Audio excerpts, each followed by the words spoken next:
মুসলমান ছিল। ইরাকের মাটিতে ইমামে আজম আবু হানিফার কবরের উপরে যারা গুম্বাদ বানিয়েছেন তারা সুন্নি মুসলমান ছিল। লেবনান চলে যান, ফিলিস্তিন চলে যান, জর্ডান চলে যান, মিশর চলে যান, এই সমস্ত জায়গাতে যারা আল্লাহর নেক বান্দা আছেন, সাহাবী আছেন, তাবেঈ আছেন, ইমাম মুহাদ্দিস আছেন, তাদের কবরের উপরে গুম্বাদ তৈরি করা আছে। কওরির কবরের উপরে 500 বছর পূর্বে গুম্বাদ বানানো হয়েছে। কওরির কবরের উপরে 700 বছর পূর্বে গুম্বাদ বানানো হয়েছে। কওরির কবরের উপরে 1200 বছর পূর্বে গুম্বাদ বানানো হয়েছে। বলার উদ্দেশ্য হচ্ছে মুসলমান কবরের উপরে গুম্বাদ তৈরি করনেওয়ালার আকীদা রাখনেওয়ালা মুসলমান, এটা নতুন মুসলমান নয়, এটা ওটাই মুসলমান যেই মুসলমান নবী বানিয়েছেন, যেই মুসলমান সাহাবা বানিয়েছেন। এই জন্য পৃথিবীর মুসলমান সারা পৃথিবীতে সুন্নি দেখতে পাওয়া যায়, আর ওয়াহাবি মতবাদের 1847 পূর্বে কোনো অস্তিত্ব দেখতে পাওয়া যায় না। চ্যালেঞ্জ করে বলছি মুসলমান, 1847 পূর্বে এই জমিনের মাটিতে ওয়াহাবি মতবাদের কোনো মসজিদ নাই, ওয়াহাবি মতবাদের কোনো মাদ্রাসা নাই। আমি বলতে চাই, তোমরা যদি পুরাতন দল থাকো, তোমরা যদি 1450 বছর পূর্বে থেকে থাকো, 1847 পূর্বে তোমাদের পৃথিবীর জমিনে কোনো মসজিদ কেন নাই, মাদ্রাসা কেন নাই? প্রশ্ন করতে চাই, জাতি জানতে চাই। এই জন্য নাই যে 1847 সালে তোমাদেরকে আমেরিকা ইসরায়েল তৈরি করেছে, আর আমাদেরকে 1450 বছর পূর্বে মুহাম্মদ রাসূলুল্লাহ তৈরি করেছে।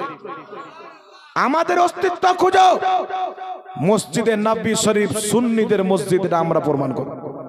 একজন মৌলবীর বক্তব্য শুনছি, কলকাতার দিকে একটা বিনা পড়ালেখা মৌলবী বেরিয়েছে, রাজমিস্ত্রি করতে করতে হঠাৎ করে মৌলবী হয়ে গেছেন, স্বপ্নে দেখা মৌলবী।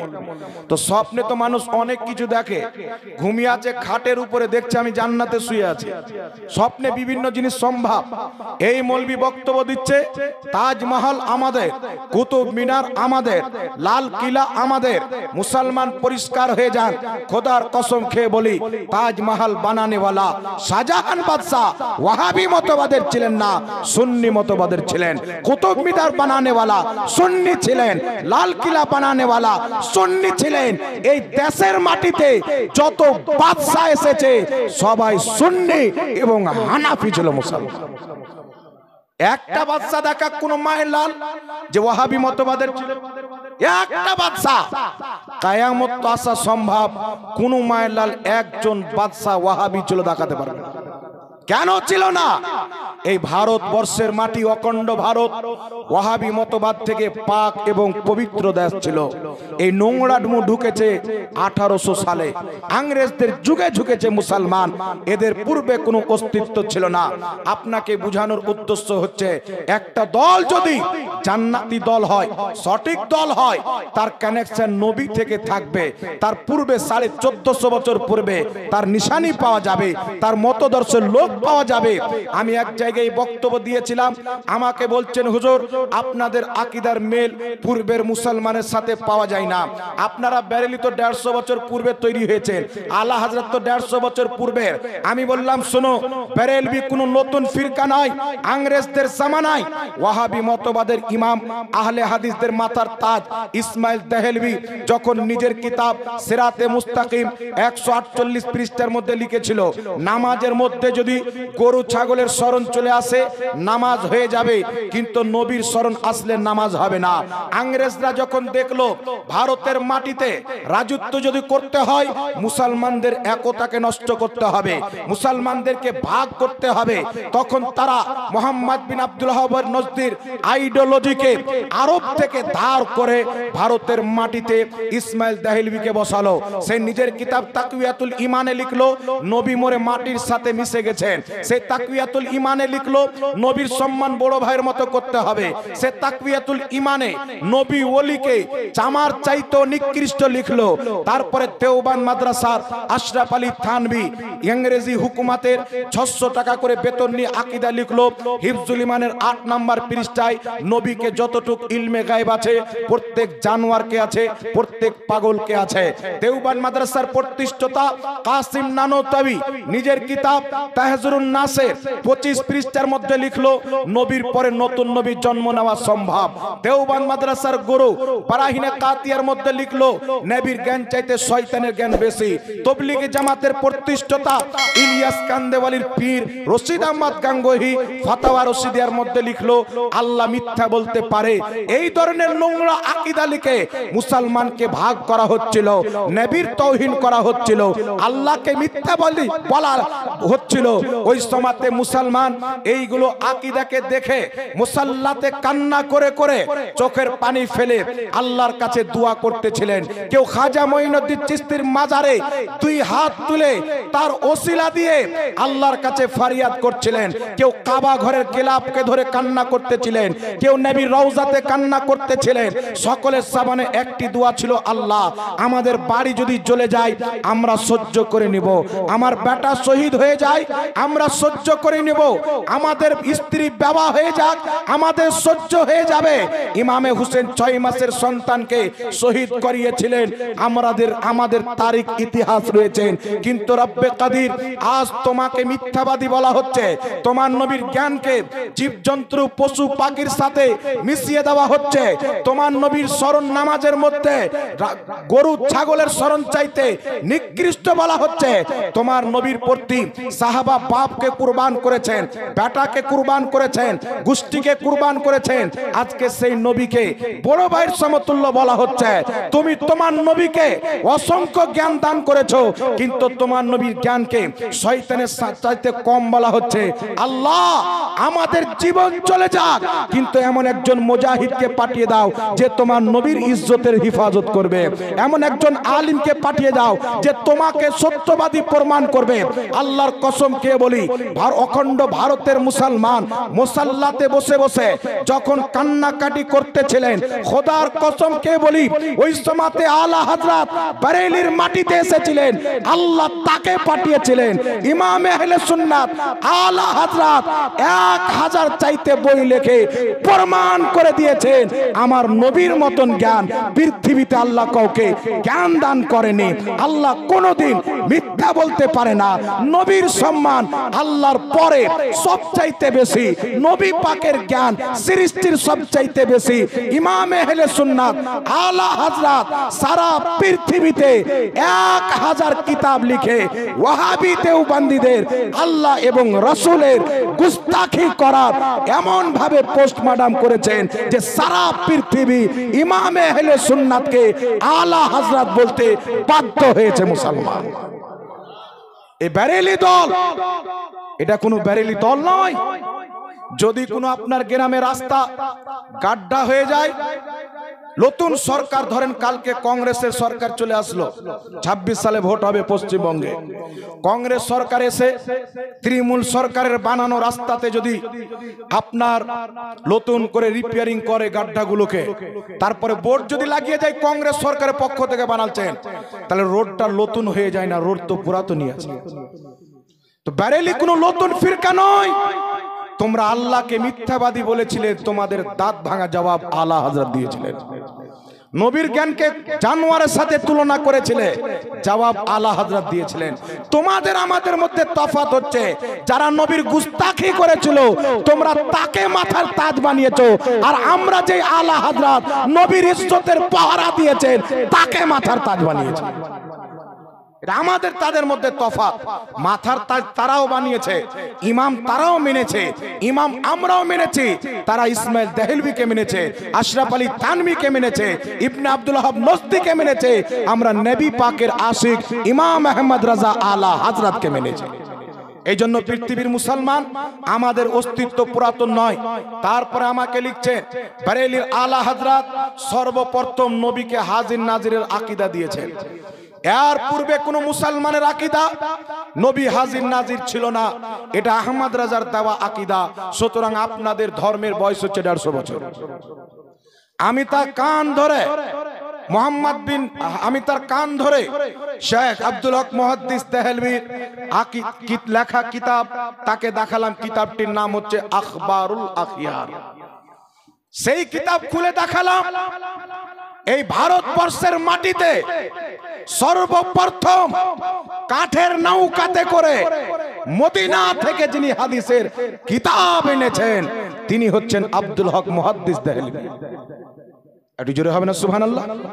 সর্বপ্রথম হাদিস আননেওয়ালা ভারতের মাটিতে নবী পাকের মসজিদে নবী শরীফে তিনি হাদিসের দার্স দিতেন, শিক্ষা দিতেন।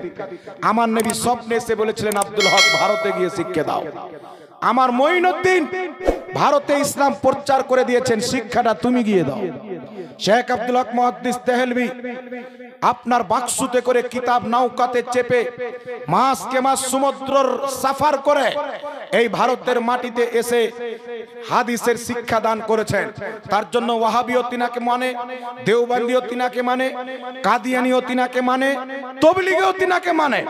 আমি বললাম দেখো, যিনি ভারতের মাটিতে সর্বপ্রথম হাদিস এনেছেন শেখ আব্দুল হক মুহাদ্দিস দেহলভী নিজের কিতাব আখবারুল আখিয়ারের মধ্যে লিখেছেন দয়ার নবী মুস্তাফা নিজের উম্মতের আমলের প্রতি, ইচ্ছার প্রতি কালকেও হাজির নাজির ছিল, আজকেও হাজির নাজির আছে। বল সুবহানাল্লাহ।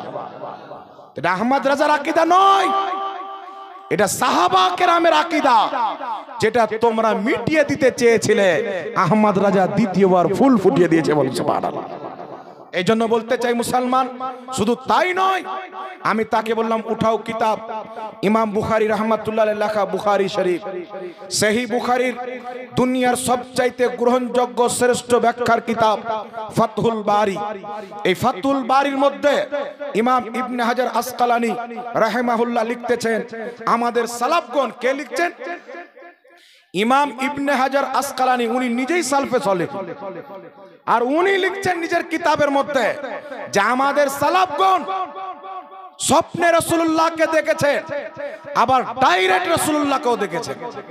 নিজের মুশকিল পরেশানি নবীর সামনে বয়ান করেছেন। আল্লাহর নবী প্রত্যেক মুশকিল পরেশানিকে তাদের দূর করেছেন। কবে? ইন্তিকালের পর।